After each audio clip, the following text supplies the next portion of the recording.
ಲಕ್ಷ್ಮೀನಾರಾಯಣ ಯೋಗ ಹೊಸ ವರ್ಷ ಈ 5 ರಾಶಿಯವರಿಗೆ ಹಣ ಸಂಪತ್ತು ಸಕಲ ಐಶ್ವರ್ಯ. ಕುಂಭರಾಶಿಗೆ ಶುಕ್ರ ಬುಧ ಸಂಚಾರ ಮಾಡುವು. ಈ 2 ಗ್ರಹಗಳೊಂದಿಗೆ ರಾಹು ಒಟ್ಟಿಗೆ ಸಂಚಾರ ಮಾಡುವುದರಿಂದ ತ್ರಿಗ್ರಾಹಿ ಹಾಗೂ ಲಕ್ಷ್ಮೀನಾರಾಯಣ ಯೋಗ ರೂಪುಗೊಳ್ಳುವು. ಹಾಗಾದರೆ ಈ ಯೋಗದ ಶುಭಫಲ ಯಾವ ರಾಶಿಯವರಿಗೆ? ಜ್ಯೋತಿಷ್ಯಶಾಸ್ತ್ರದ ಪ್ರಕಾರ ಲಕ್ಷ್ಮೀನಾರಾಯಣ ಯೋಗ ಅತ್ಯಂತ ಶುಭ ಯೋಗಗಳಲ್ಲಿ ಒಂದು. ಯೋಗ ಜಾತಕದಲ್ಲಿ ಬಲವಾಗಿದ್ದರೆ ಅನಿರೀಕ್ಷಿತ ಬದಲಾವಣೆಗಳು ಜೀವನದಲ್ಲಿ ಆಗಲಿದೆ. ಅಂದಹಾಗೆ ಫೆಬ್ರವರಿ 4ರಂದು ಕುಂಭರಾಶಿಗೆ ಬುಧ ಸಂಚಾರ ಮಾಡಲಿದೆ. ಫೆಬ್ರವರಿ 6ರಂದು ಶುಕ್ರ ಕೂಡ ಕುಂಭರಾಶಿಗೆ ಸಾಗುವು. ಈಗಾಗಲೇ ಕುಂಭರಾಶಿಯಲ್ಲಿ ರಾಹು ಸಂಚಾರ ಮಾಡುತ್ತಿರುವುದರಿಂದ 3 ಗ್ರಹಗಳ ಒಟ್ಟಿಗೆ ಸೇರಿ ತ್ರಿಗ್ರಾಹಿ ಯೋಗ ಲಕ್ಷ್ಮೀನಾರಾಯಣ ಯೋಗವನ್ನು ಸೃಷ್ಟಿಸಲಿದೆ. ಈ ಯೋಗ ಕೆಲ ರಾಶಿಯವರ ಅದೃಷ್ಟವನ್ನು ಬದಲಾಯಿಸುವುದು. ಹಾಗಾದರೆ ಯಾವ ರಾಶಿಗಳಿಗೇನು ಫಲ ಎಂದು ತಿಳಿಯಲು ಈ ಲೇಖನವನ್ನು ಸಂಪೂರ್ಣವಾಗಿ ಓದಿ. ವೃಷಭ ರಾಶಿ ಲಕ್ಷ್ಮೀನಾರಾಯಣ ಯೋಗವನ್ನು ಸೃಷ್ಟಿಸಲಿದೆ. ಈ ಯೋಗ ಕೆಲ ರಾಶಿಯವರ ಅದೃಷ್ಟವನ್ನು ಬದಲಾಯಿಸುವುದು. ಹಾಗಾದರೆ ಯಾವ ರಾಶಿಗಳಿಗೇನು ಫಲ ಎಂದು ತಿಳಿಯಲು ಈ ವಿಡಿಯೋ ಸಂಪೂರ್ಣವಾಗಿ ನೋಡಿ. ವೃಷಭ ರಾಶಿ, ನಿಮ್ಮ ಆದಾಯದ ಮನೆಯಲ್ಲಿ ರಾಹು ಶುಕ್ರ ಬುಧ ಸಂಯೋಗ ನಡೆಯುವುದರಿಂದ ನಿಮ್ಮ ಆರ್ಥಿಕ ಲಾಭ ಹೆಚ್ಚಾಗುವುದು. ವೃತ್ತಿ ಕ್ಷೇತ್ರದಲ್ಲಿ ನಿಮ್ಮ ಪ್ರತಿಭೆಗೆ ತಕ್ಕ ಗೌರವ ಸಿಗಲಿದೆ. ವಿಶೇಷವಾಗಿ ವೃಷಭ ರಾಶಿಯವರಿಗೆ ಬಡ್ತಿ ಮತ್ತು ಸಂಬಳ ಹೆಚ್ಚಳ ಸಾಧ್ಯತೆಯೂ ಇದೆ.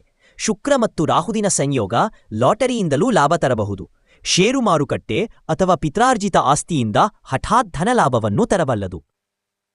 ಕುಟುಂಬದಲ್ಲಿ ಇದ್ದ ಹಳೆಯ ಕಲಹಗಳು ದೂರವಾಗುತ್ತವೆ. ಪೋಷಕರ ಬೆಂಬಲ ಲಭಿಸುವುದು. ಅವಿವಾಹಿತರಿಗೆ ಕಂಕಣ ಭಾಗ್ಯ ಕೂಡಿ ಬರಲಿದೆ. ವಿದ್ಯಾರ್ಥಿಗಳಿಗೆ ಓದಿನಲ್ಲಿ ಏಕಾಗ್ರತೆ ಹೆಚ್ಚಾಗುವುದು. ಬುಧನ ಕೃಪೆಯಿಂದ ಉನ್ನತ ಶಿಕ್ಷಣಕ್ಕಾಗಿ ವಿದೇಶಕ್ಕೆ ಹೋಗಲು ಬಯಸುವವರಿಗೆ ಅನುಕೂಲಕರ ವಾತಾವರಣವಿರುತ್ತದೆ. ಮಿಥುನ ರಾಶಿಯವರಿಗೆ ಲಕ್ಷ್ಮೀನಾರಾಯಣ ಯೋಗ ಅದ್ಭುತ ಫಲಗಳನ್ನು ನೀಡಲಿದೆ. ನೀವು ವೃತ್ತಿ ಜೀವನದಲ್ಲಿ ಹೊಸ ಎತ್ತರಕ್ಕೆ ಏರಲಿದ್ದೀರಿ.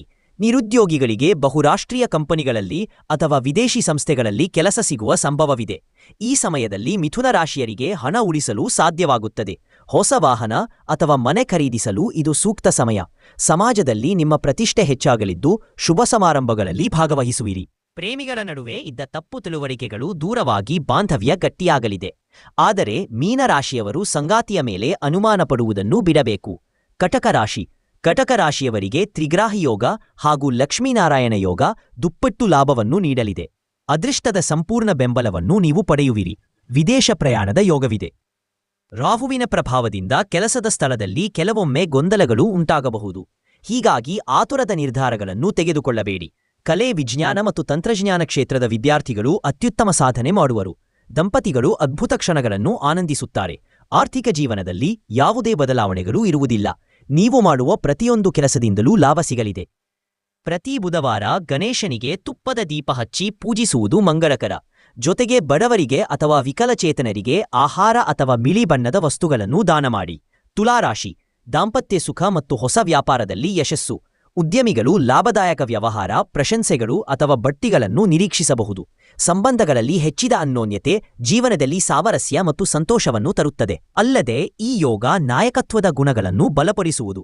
ವೈಯಕ್ತಿಕ ಮತ್ತು ವೃತ್ತಿಪರ ಬೆಳವಣಿಗೆಗೆ ಅವಕಾಶಗಳು ಹೇರಳವಾಗಿದೆ. ಆರ್ಥಿಕ ಲಾಭಗಳು ಬರುವ ಸಾಧ್ಯತೆ ಉಂಟು. ಈ ಅವಧಿಯು ಪ್ರಭಾವಿ ಜನರೊಂದಿಗೆ ಸಂಪರ್ಕ ಸಾಧಿಸುವ ಸಾಮರ್ಥ್ಯವನ್ನು ಹೆಚ್ಚಿಸುತ್ತದೆ. ಇದು ದೀರ್ಘಕಾಲೀನ ಯಶಸ್ಸಿಗೆ ದಾರಿಯನ್ನು ಸುಗಮಗೊಳಿಸುವುದು. ಮಕರ ರಾಶಿಯವರಿಗೆ ಮಂಗಳಕರ ಸಮಯ. ಈ ಅವಧಿಯಲ್ಲಿ ನಿಮ್ಮ ಆತ್ಮವಿಶ್ವಾಸ ಹೆಚ್ಚಾಗಲಿದ್ದು ಆಸ್ತಿ ಹೂಡಿಕೆಯಲ್ಲಿ ಲಾಭವಾಗುವುದು. ಈ ಸಮಯದಲ್ಲಿ ಮಕರ ರಾಶಿಯವರು ಅದೃಷ್ಟ ಮತ್ತು ಸಕಾರಾತ್ಮಕ ಬದಲಾವಣೆಗಳನ್ನು ಅನುಭವಿಸುತ್ತಾರೆ. ಇದು ಆಧ್ಯಾತ್ಮಿಕ ಕುತೂಹಲ, ಸ್ವ ಅಭಿವೃದ್ಧಿ ಮತ್ತು ಸೃಜನಶೀಲ ಅನ್ವೇಷಣೆಗೆ ಸೂಕ್ತ ಸಮಯ. ಅಲ್ಲದೆ ಅನಿರೀಕ್ಷಿತ ಲಾಭಗಳನ್ನು ನೀವು ಪಡೆಯುವಿರಿ. ವೈಯಕ್ತಿಕ ಮತ್ತು ವೃತ್ತಿಪರ ಕ್ಷೇತ್ರಗಳಲ್ಲಿ ಮಿಂಚುವ ಅವಕಾಶಗಳು ನೀವು ಸಾಗುವ ಹಾದಿಯಲ್ಲಿ ಸಿಗಲಿದೆ. ಈ ಅವಧಿಯಲ್ಲಿ ಅಪಾಯಗಳನ್ನು ತೆಗೆದುಕೊಳ್ಳಲು ಹಿಂಜರಿಯಬಾರದು. ಈ ಅವಧಿಯಲ್ಲಿ ನೀವು ಅನಿರೀಕ್ಷಿತ ಆರ್ಥಿಕ ಲಾಭಗಳನ್ನು ಕಾಣುವಿರಿ. ನೀವು ಹೊಸ ರೀತಿಯಲ್ಲಿ ಆದಾಯವನ್ನು ಗಳಿಸಬಹುದು.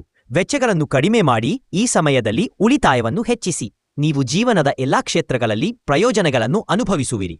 ನಿಮ್ಮ ಮನಸ್ಸು ಸಂತೋಷ ಮತ್ತು ಉತ್ಸಾಹದಿಂದ ತುಂಬಿರುತ್ತದೆ. ಕಚೇರಿ ಕೆಲಸದಲ್ಲಿರುವವರಿಗೆ ಇದು ಬಹಳ ಮುಖ್ಯವಾದ ಅವಧಿಯಾಗಿದೆ. ಈ ಅವಧಿಯಲ್ಲಿ ನೀವು ಬಡ್ತಿ ಮತ್ತು ಹೆಚ್ಚು ಸಂಬಳ ಪಡೆಯಬಹುದು. ಅಲ್ಲದೆ ನಿರುದ್ಯೋಗಿ ಮಕರ ರಾಶಿಯವರು ಉತ್ತಮ ಉದ್ಯೋಗವನ್ನು ಪಡೆಯಲು ಇದು ಸೂಕ್ತ ಸಮಯ.